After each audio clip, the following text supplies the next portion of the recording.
Um, so, yeah, We are the Winx. about that. I was gonna talk about something else, but I'd honestly be a fool if I didn't talk about this to some degree. Alas, my ponies, you must wait a little longer before I can speak of you again. I'll come back to you someday soon. I promise. But here we are with the Winx reboot. The very uncanny looking reboot that looks like the awkward love child of seasons 1 through 5 Miraculous Ladybug and Shrek. And early Barbie movies as a close relative. Seriously, I have a difficult time looking at parts of it, which is reason enough for me not to want to partake. That combined with some writing decisions I've learned about, and I'm just not interested. Hello everyone, my name's Aloubell, and just in case anyone remembers me saying that I wouldn't ever review or talk about Winx Club, well, plans changed. Only because I do have something I want to discuss. And honestly, I don't remember why I even said that. I, like many others, had a Winx Club phase growing up, and thus, I have a soft spot for it. Also, let's take a moment to think about how Winx came out over 20 years ago. I was in middle school when I first saw Winx, and that was like 20 years ago. I'm having an existential crisis over here, guys. You don't understand. There's no way Winx is 20 years old. Come on, it's weird. It's weird. I don't like it. I don't like it. Time, stop doing that. Stop it, time. Stop moving. But anyway, just to give you a Cliff Notes version of my opinion on the franchise, I believe Winx was at its best up through the girls getting their Enchantix, which is the superior transformation, by the way. Everything after that felt unnecessary. Though I was entertained up through the ending of the season that featured the Harmonix and Sirenix transformations, with Harmonix looking significantly better than Sirenix, but Sirenix having the superior transformation theme that I listen to way too often. And after that, I stopped caring since I didn't love where the animation and writing was going. I also saw the visual travesty of Season 8 and knew I dodged a bullet. And then this happened. And yeah, we're gonna completely ignore Fate the Winx saga. What's Fate the Winx saga? I have no idea. What are you talking about? No one talked about that.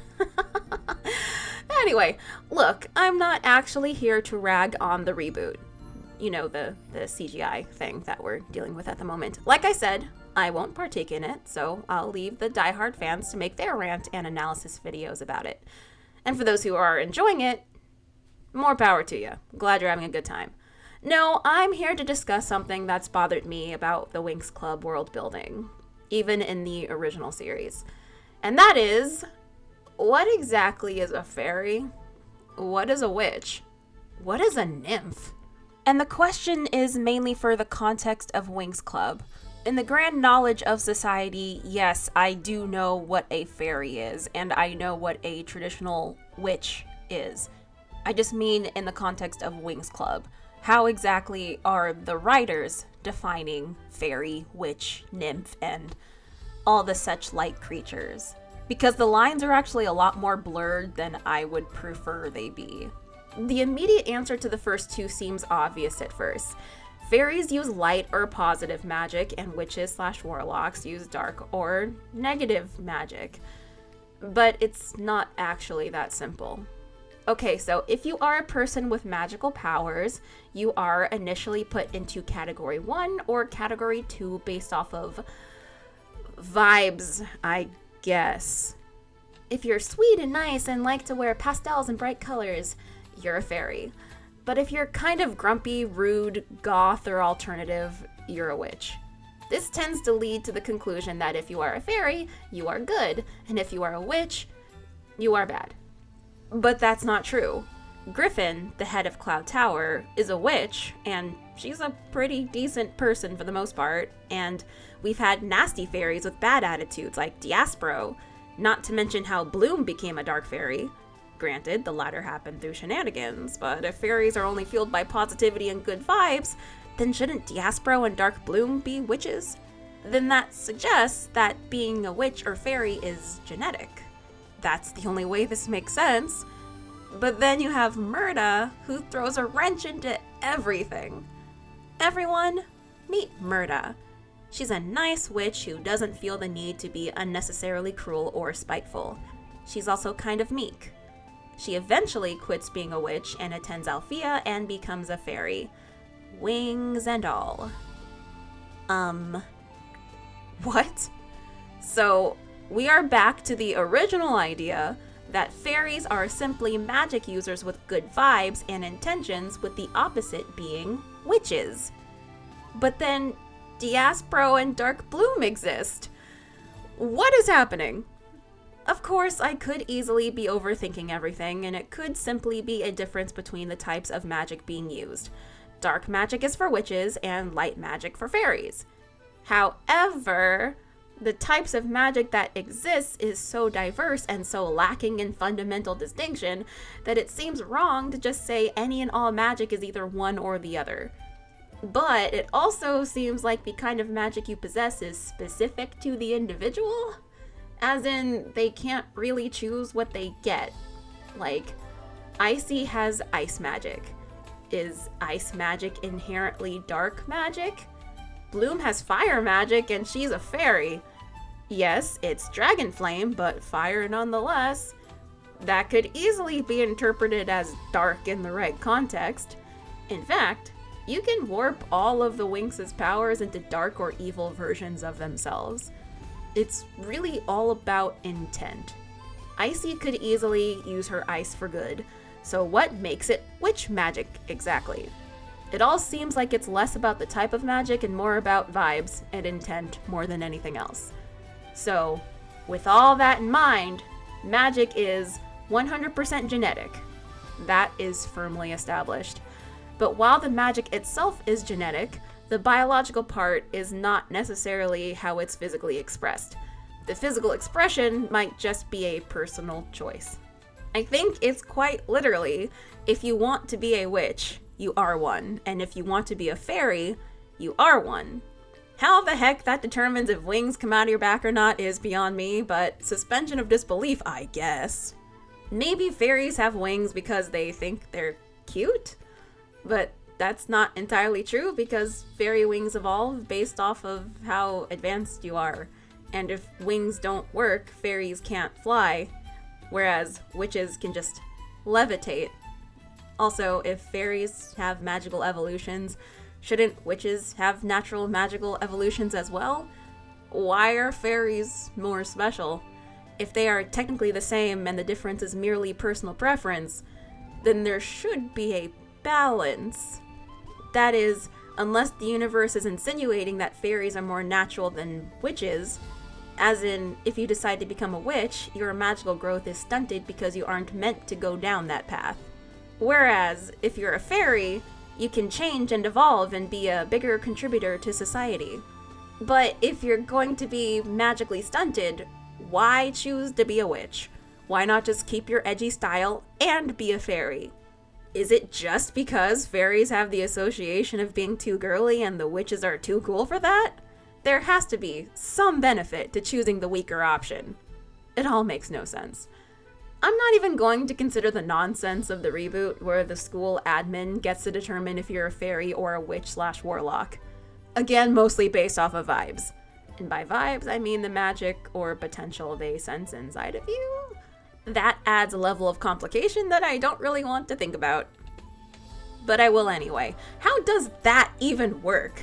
If the authorities know for a fact that someone, a teenager, has darkness in them, and then just slap them into Slytherin, say they're a witch or warlock, if you know that someone actively has darkness inside of them, don't you think that will be a problem?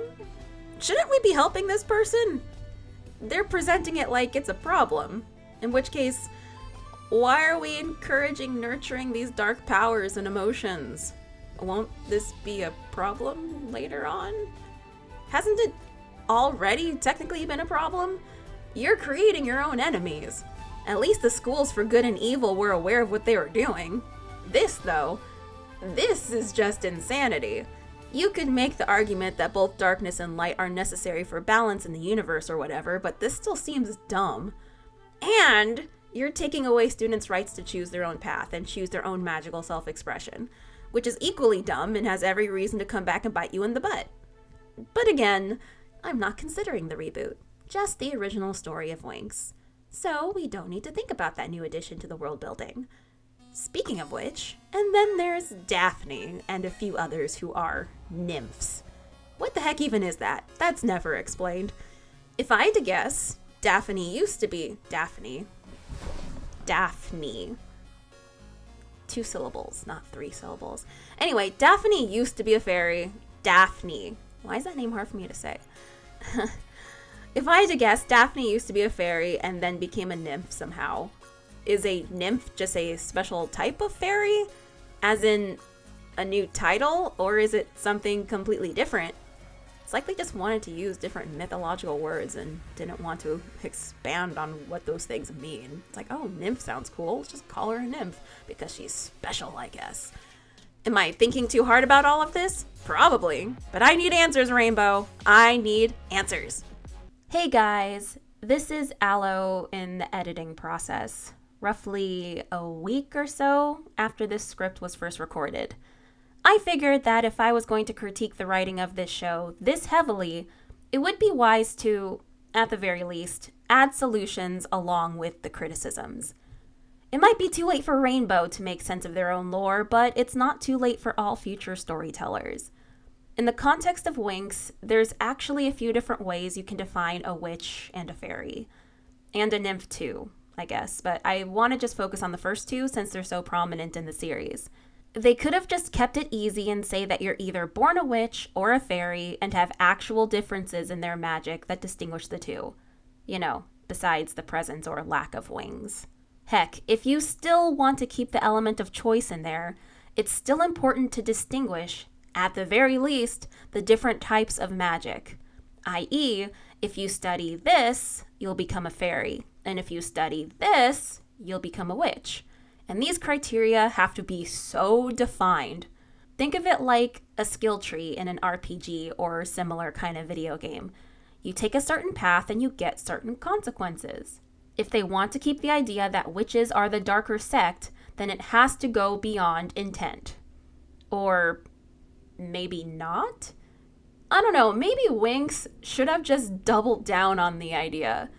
If you have bad intentions and only use your magic for evil, you lose your wings and become a witch. Super simple, straight to the point. I think this would have worked out, but Rainbow wanted to complicate things and made themselves confused. Another solution that I think would have been neat as well would have been if the fairies were natural-born magic users and were, for all intents and purposes, a different species entirely and not human, while witches/wizards/warlocks are humans who have to be taught to use magic through intense study, who also have access to alchemy and potion making. If this were the case in Winx, then it could add a layer of bitterness to the Tricks, who maybe think that the fairies are entitled and belittle everyone who's not a fairy, so they want to show how powerful witches can be. I think this would have been interesting. But no, we get no such clarity.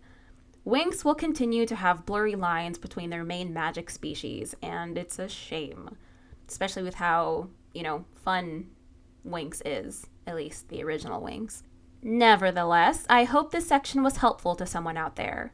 And now, back to the original video. But what do you guys think? Did I miss a detail in the show that answered all of these questions? It has been years since I sat and watched Winx, so it's entirely possible I forgot something. Comment below with the fairy and sparkles emoji and let me know your favorite Winx Club members. I really like Musa and Flora.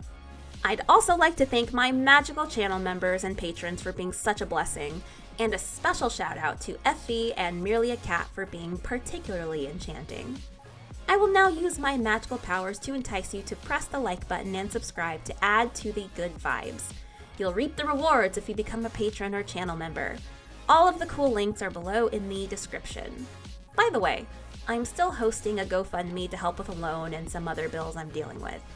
Any and all support with that would be greatly appreciated.